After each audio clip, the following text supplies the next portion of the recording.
You there. Where did you come from? Strange. It looks like you just came out of the Jarl's private lake house.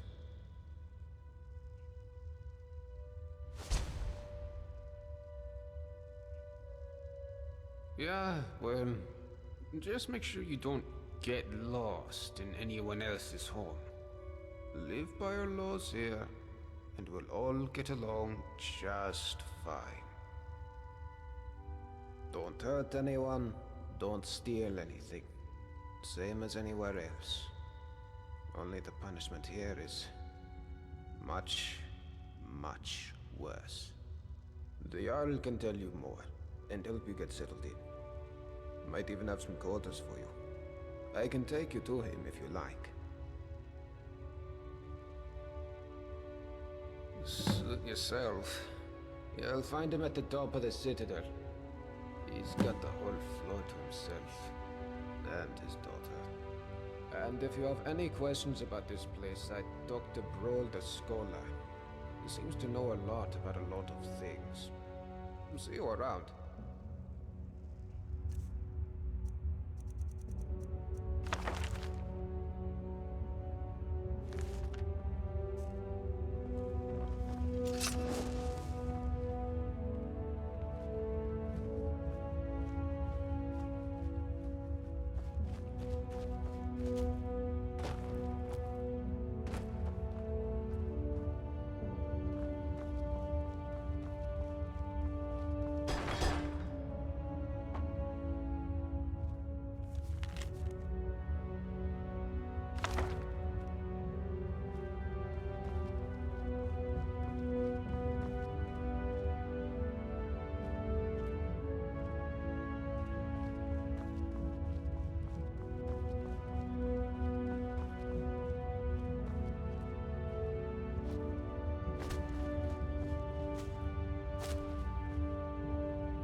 Friend, you really should be speaking with the Jarl, not me. Well, it's a sad one, but I don't mind telling it. Name's Golvar. I'm a farmer, always was. Grew up on a farm near Whiterun. It was a good life. Fresh milk and eggs every day. Running around the farm barefoot with my brother and sisters. Never even had to lock our doors. One day, when I was about 18, my father and I were carting some produce into the market when we saw a group of strangers in the top field. My father told me to run back to the house and get his axe. So I did. I ran so fast I almost threw up. But by the time I got back, it was too late. I found him dead by the side of the road. The cart and all our produce was gone. That was the first time I learned about bandits. My mother passed soon after, and I took over the farm. Now I'm as good a farmer as any, and better than most, but things went downhill from there. The raiding started before long. I'd come outside at dawn and find a few chickens missing. Next it was a cow, then 2 cows. That was the first time in 5 generations my family started locking its doors at night. We knew the guards from Whiterun weren't going to help us. One night, when we had nothing left to steal, there was a knock at the door. I knew who it was and what they wanted. I took my father's axe and pulled the door open real quick.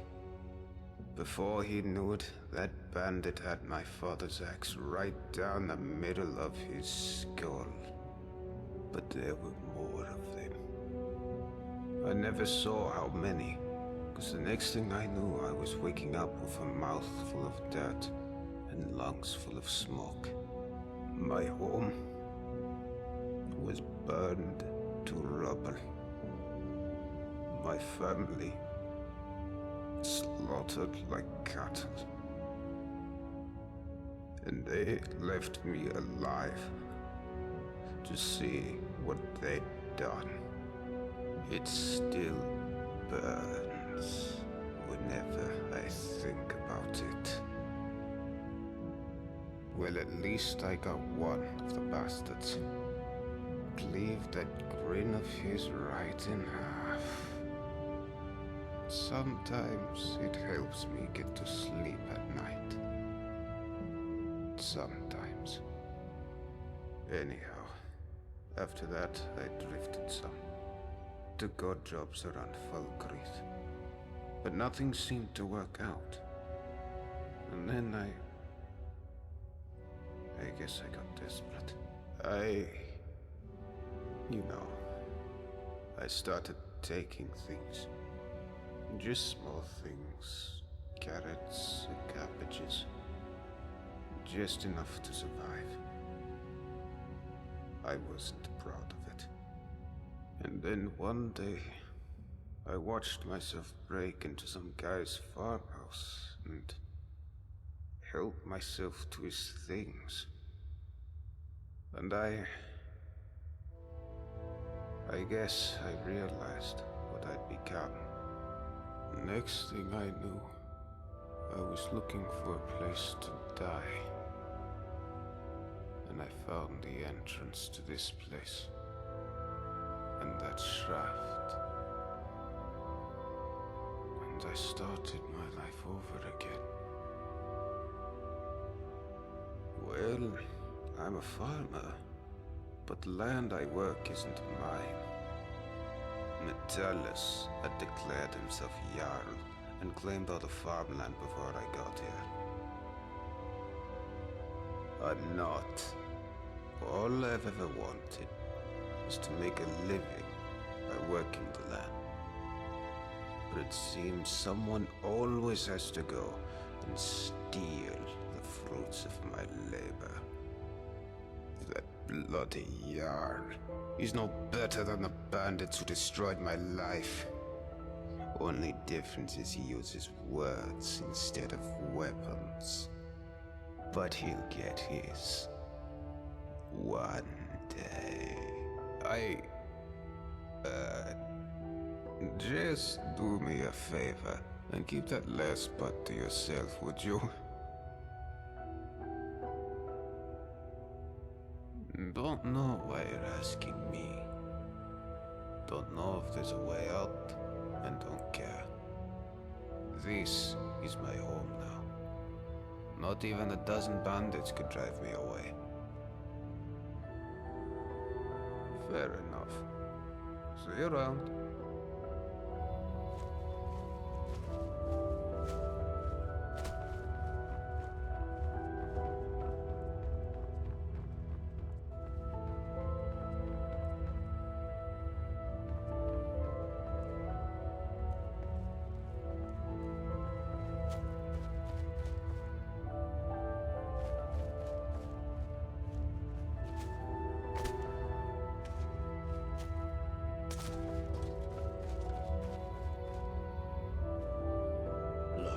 Not supposed to talk to newcomers until they've seen the Jarl.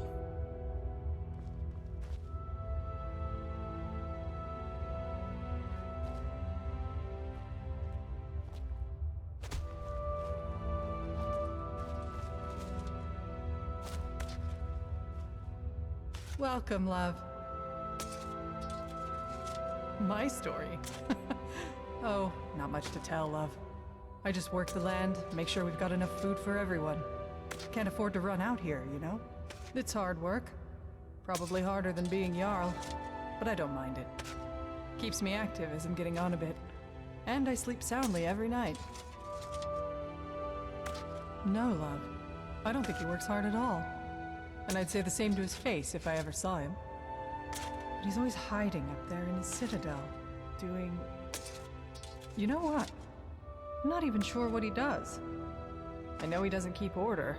We've got the dwarves' law for that. But live and let live, I say. As long as I have a roof over my head and food on my table, and good neighbors like Gulvar, I can't complain. Oh, come on, love. It's not that bad, is it? You've only just arrived. Why not give the place a chance before you go looking for a way out?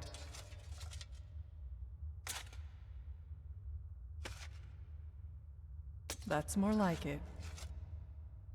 I'll be seeing you around, love.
I trust you're on your way to speak with the Jarl.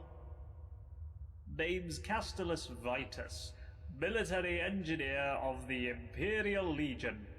Out of action right now, but don't worry, I'm still in the service. What about you?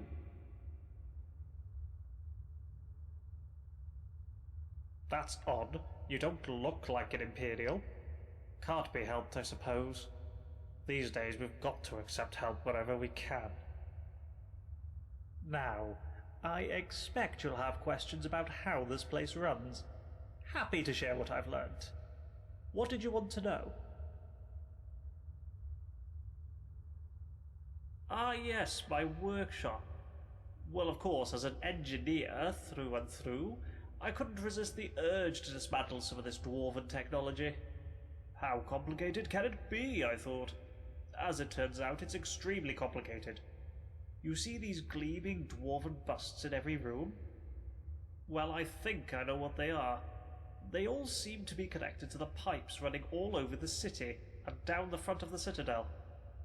And I've seen these things before in other ruins, but these are different. Their eyes are glowing with blue light. Have you noticed? But whenever you see one of these things, remember, someone or something is watching everything you do, waiting for you to break the dwarves' law. Yes, well, not completely. A little. I think I understand the pipes that run all over the place. See, they mainly carry water. There's a single pipe on the top floor bringing water from outside the citadel inside. Water then trickles down through each floor to the lake. But that's not all.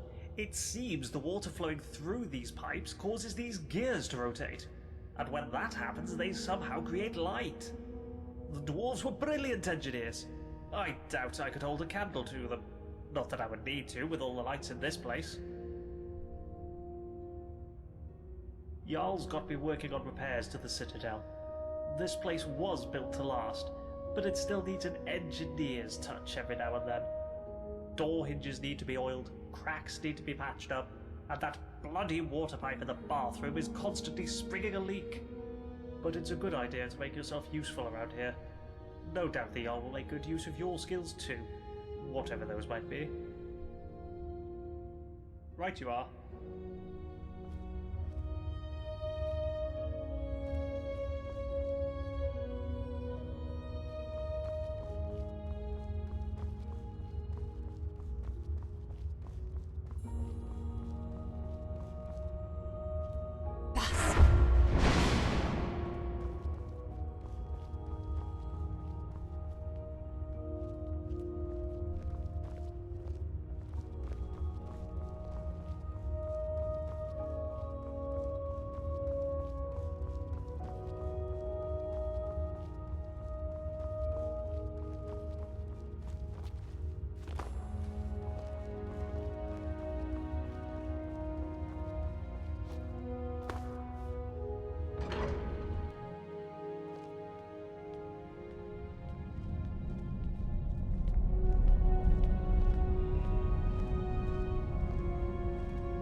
Sweetheart, we'll have plenty of time to get to know each other once you've spoken with the Jarl. You want to hear about little old me? Aren't you adorable? But wouldn't you rather hear what I know about everyone else around here? Go on. Ask me. Did you know there are tunnels running all the way under the city? Last one to go down there was Brandis, and it sent him to his deathbed. Have you seen Rygus walking around in that shiny armor of his, all paranoid, like those dwarven statues are going to spring to life any minute? Did you know that beautiful palace above the lake is sealed? Brawl says the last person to go in there locked it behind him. I wonder what's in there. Did you notice the big crack in the floor near the city gate? They say some poor fool fell to his death trying to scale the front of the Citadel. There's something creepy about Marius up in the Citadel. Plus, he never comes down to the tavern.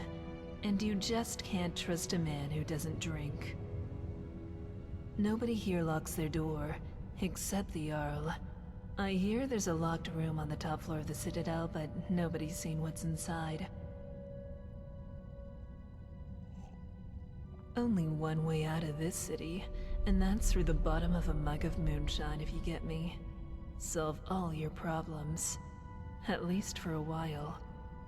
But then again, some folks will overdo it. Ulrin, the Dunmer fellow, can't miss him. Hit the drinks pretty hard after his wife, Maisie, disappeared. Just sits there, night after night. Poor guy. Wish I knew what happened to her.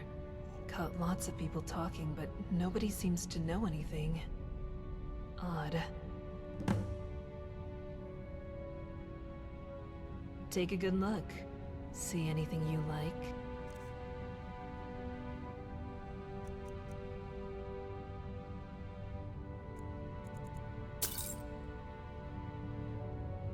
Oh, so soon? Well, you know where to find me, honey.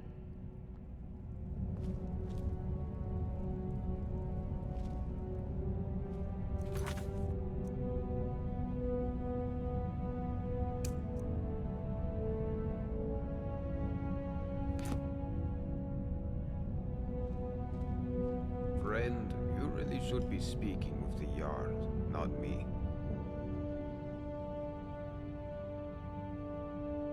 See you around.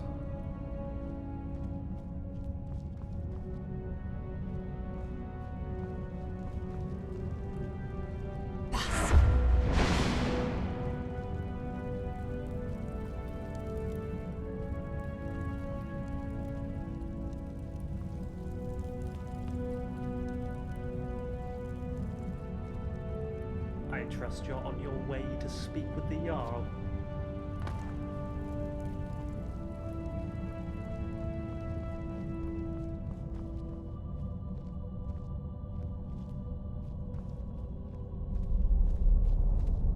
Oh, it's you.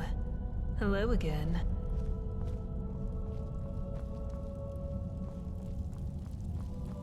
Friend, you really should be speaking with the Jarl.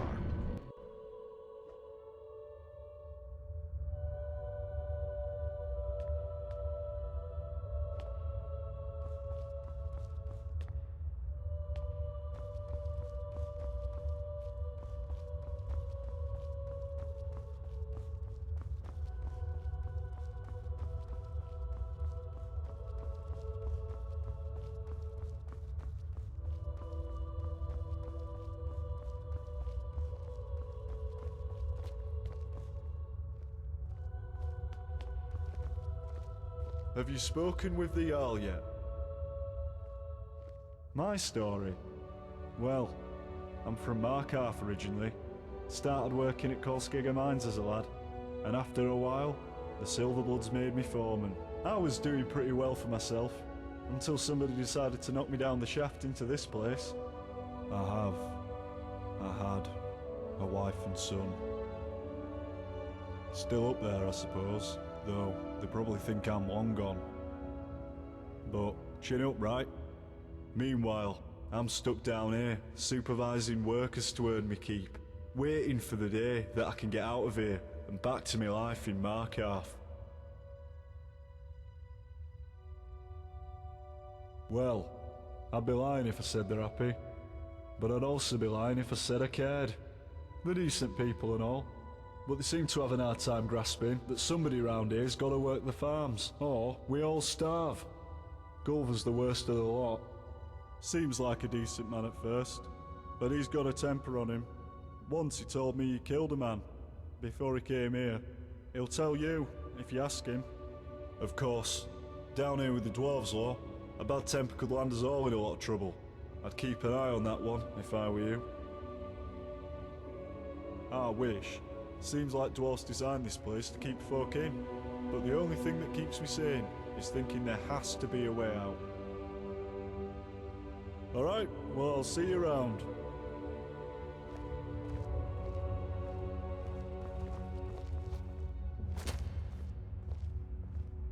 Welcome, newcomer. I trust you've spoken with the Jarl already. I'm Habik. I live out back with my wife, Miranda.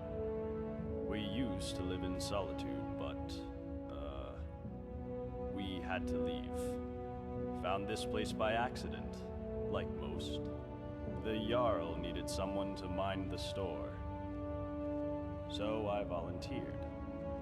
Doesn't make any money, of course. Not enough customers. The Jarl says he likes to keep us busy and out of trouble. But of course, he and all his cronies in the Citadel never seem to lift a finger. Our son was working at my stables outside the city. He was alone when he had a visit from some Imperial, a cousin of the High King. This Imperial thought he'd just take one of the horses as a tithe. Guess he didn't think a 12-year-old boy was going to stop him.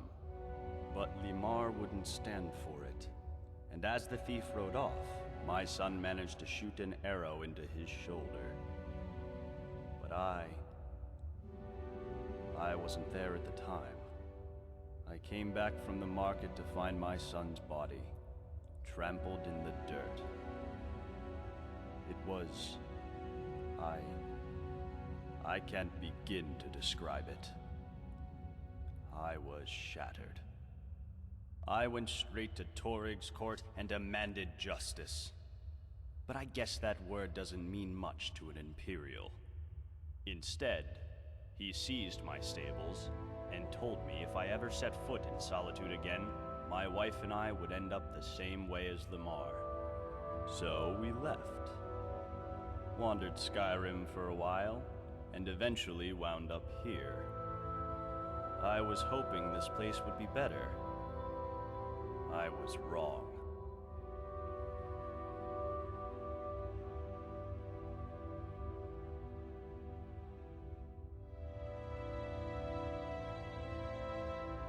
I wish it was that simple. But with the Dwarves' Law, everybody here is terrified of doing anything wrong, in case it gets us all killed. The dwarves wrote, "The many shall suffer for the sins of the one." But we don't know what they meant by sin. Theft. Violence, probably. But maybe they meant all sorts of things, like dishonesty or disobedience to the Jarl. That's what Metellus would like us to think, anyway. So I could ignore his orders. Sure. I could even lead an uprising against him. Gods know most of us are sick of him, but I'd be risking the lives of everyone here, and I just don't want to be responsible for that. So here I am, running my shop. Could be worse. All right.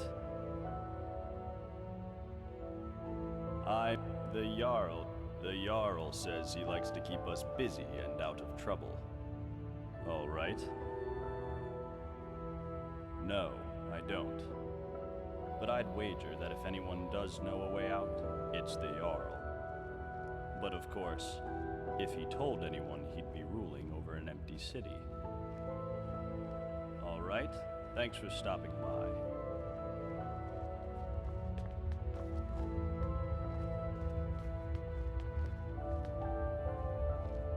Welcome. We'll talk more once you've spoken with the Jarl. Oh, there's not much to tell. My husband Habik runs the clothing store in town. You should stop by. I'm sure you'll leave looking much better. Not that you don't look good now, I mean, it's just... You know, nice clothes are... Oh, who am I kidding? I'm no good at selling anything. I guess that's why they've got me sweeping the floors day in, day out. Well, that, and we weren't invited to be layabouts in the Jarl's Citadel.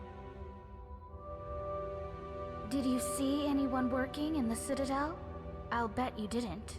They just amuse themselves all day while those of us down here do all the work. And why? Because Habik's a Redguard and I'm a Breton. I bet if we were both Imperial, it'd be a different story. The worst part is we left Solitude to get away from bigoted Nords after our son died. But here the Imperials are even worse. Of course. What would we do? Start a rebellion? No way. Not after the dwarves' warning. You know, the many shall suffer for the sins of the one, and all that. I'd be a fool not to. If you're not convinced, you should go and talk to Broll in his chambers. He knows more about the dwarves than anyone. All right.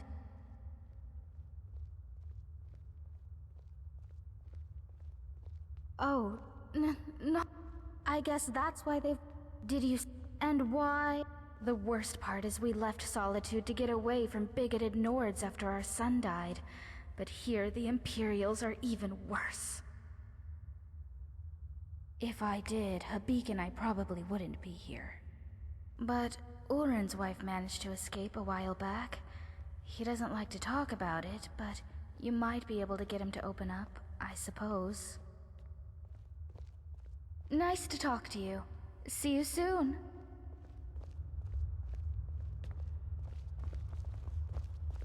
Hi there. Welcome to our city. Please, I'm a Breton from Hyrak. I've studied history at the Imperial City, which led me to Skyrim in search of Dwemer ruins. And now I'm here. Some days I just can't believe my luck. Working with Brawl, researching the richest source of Dwemer history and technology I could have imagined. I feel like we're on the brink of some amazing discoveries about the Dwemer. Who knows, maybe we'll find not all of them have disappeared. I could, but Brawl knows much more than I do. You should really talk to him. Ask him any question you have. He's amazingly knowledgeable. A way out of here? Are you kidding? Why would I want to get out of here? I can't think of a single place in all Tamriel I'd rather be. Now that you mentioned it, I do. I need you to get something for me, and it won't be easy. I've tried everything I can think of, and still nothing. There's a big Nord living down in the city called Rikus. You may have seen him walking around in an immaculate example of dwarven armor. I need that armor. It's the only one like it, and I believe it to be crucial in unlocking the secret of this place. The trouble is, before I could get a good look at it, that brute Rikas claimed it as his own, and has been wearing it ever since. I've tried everything. Appeals to his better nature, flattery, charm, even threats. It's like negotiating with a brick wall. The only thing I haven't tried is violence, and you know how that would end. But I'm convinced there's a way to get it. There has to be. Thank you. If you do manage to get it, you're welcome to keep it. I just need to have a quick look at it, that's all. That's fine. I've got a lot of reading to do if I'm going to know half as much as Brawl one day.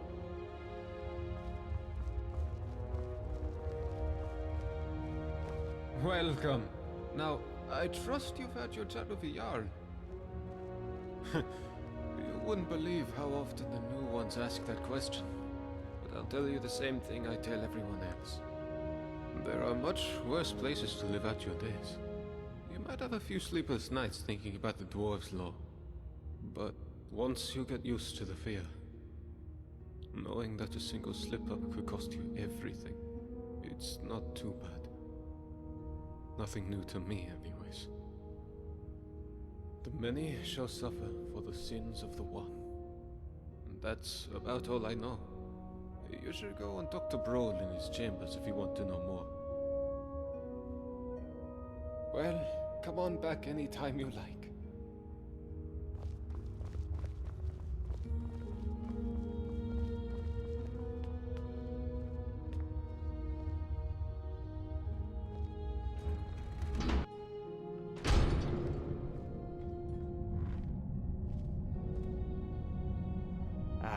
Newcomer. You should head on up to the Citadel. Make yourself known to the Jarl. My story? What a strange question. You presuppose that my life is a simple linear sequence of events which can be summed up in a verbal narrative? Well, that's nonsense, of course. First, most of it was so long ago I barely remember. Second, you would have to assume that the account I give you is biased heavily in my favor, and is therefore quite unreliable. And finally, my story is really much less interesting than this mysterious place. Now, do you have any sensible questions, or can I get back to work?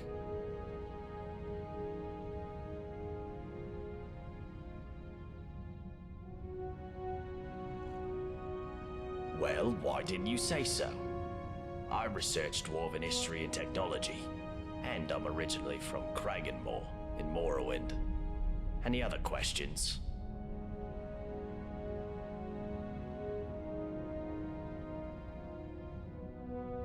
That is the sun under the ground. Or at least that's how it's referred to in the Dwarven text we've managed to translate. I must confess, I haven't the faintest idea of how it works. But it seems to be giving us light and allowing us to grow crops, even under the ground. Of course, if it ever stops glowing, for whatever reason, we'll all be in quite a lot of trouble. But don't concern yourself with such dark thoughts. I'm sure we have nothing to worry about.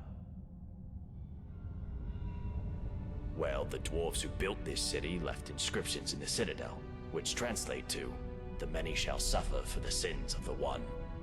My research leads me to believe that if a single member of our community sins, it'll trigger an event, killing us all. I believe such an event occurred some years ago, which is why Metellus found the city littered with burnt corpses. But to this day, there are many questions we simply don't have answers for. How is the Dwarf's Law still being enforced? How does it work? And we may never know. As long as nobody attacks or steals from anybody else. Until we know more, we all need to be on our best behavior. Time travel. You know, as it happens, I do. It was a great obsession of mine for years after my wife passed. I thought if I could go back, I gave up on that idea a long time ago. But recently the Jarl has asked to see my research notes. How strange that you should now take an interest too. Can I ask what the nature of your interest is in this unusual subject?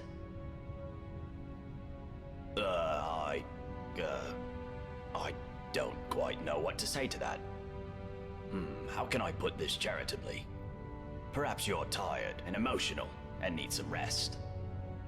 But I always enjoy discussing my theories with a receptive mind, so I'll humor you.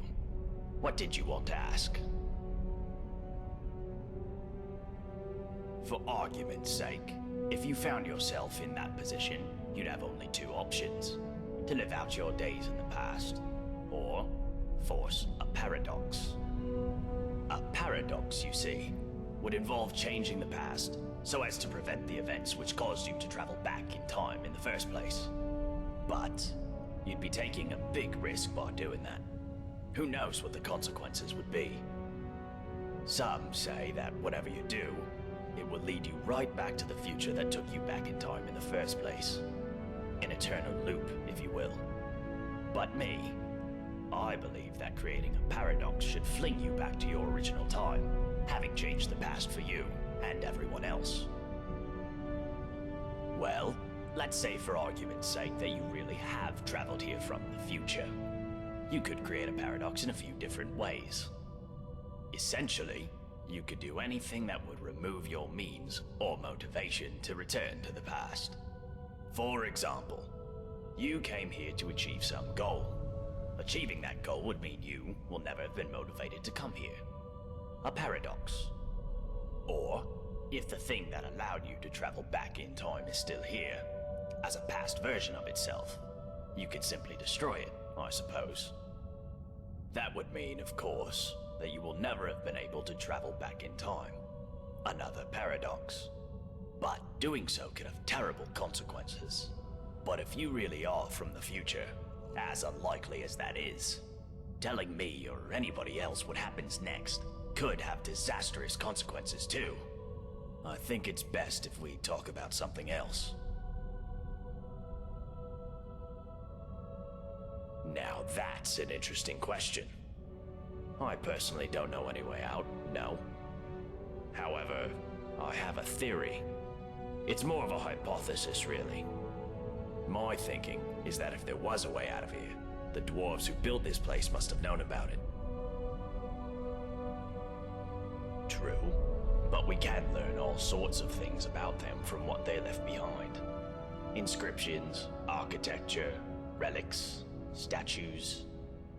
And while I've discovered many things here, there are some parts of the city I haven't been able to get to. I'm most interested in the palace, above the lake. Unfortunately, it's sealed up tight. Only one man ever managed to enter, and he never came out. That was Narnabas, and we haven't heard from him in years. Strange fellow. I believe he was looking for the secrets of the dwarves too. If you could find a way in there, I'm sure it would tell us a great deal about this place. Who knows what secrets we could uncover.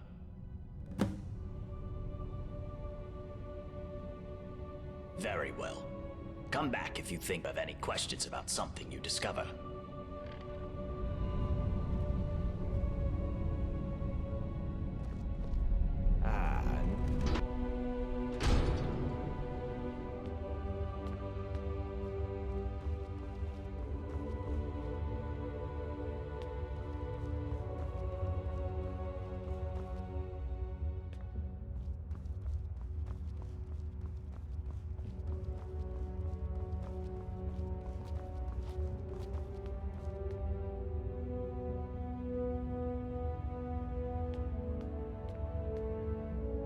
New in town, huh?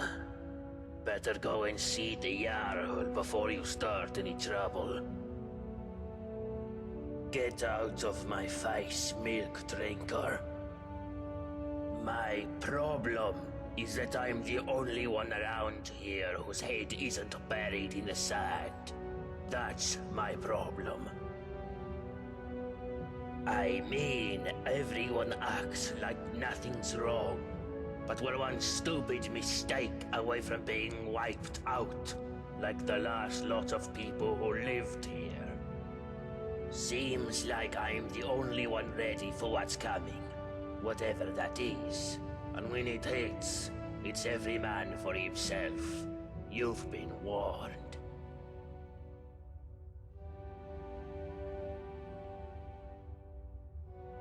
I don't know. But did you ever get the feeling these statues are watching us? Like they're waiting for something?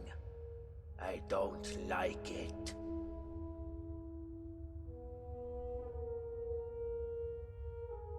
If I did, I wouldn't be standing here listening to you.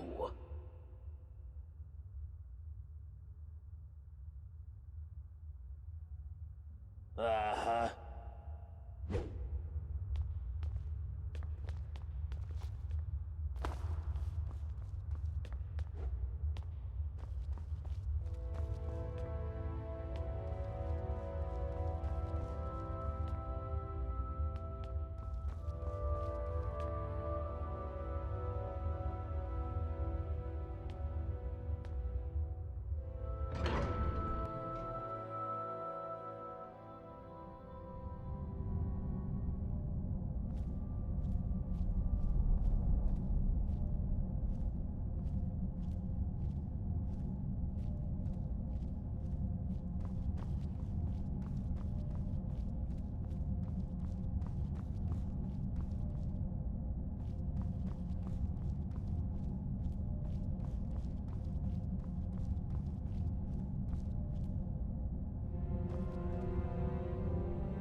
5, 6.